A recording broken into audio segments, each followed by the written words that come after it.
Hey guys, welcome back to TechMan. Today, let me show you how to use tanning bed at Planet Fitness.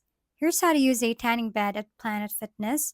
First, make sure you're a Black Card member, then check in at the front desk. Let a staff member know you'd like to tan. They may ask you to scan your key, tag again to start a session. Once confirmed, choose your tanning bed type and duration. Stand up beds usually go for about 9 to 10 minutes, while lay down beds can last up to 12. When you're assigned a booth, remove your clothes and jewelry. Apply your tanning lotion if you're using one. Step inside. You'll typically have a few minutes before the bed automatically starts. After your session, it's good practice to wipe down the bed and most importantly, take care of your skin. Moisturize and drink plenty of water to rehydrate. And that's it. Enjoy your glow safely and responsibly with Planet Fitness.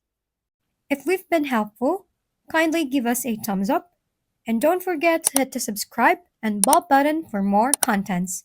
For any questions and suggestions, comment down below.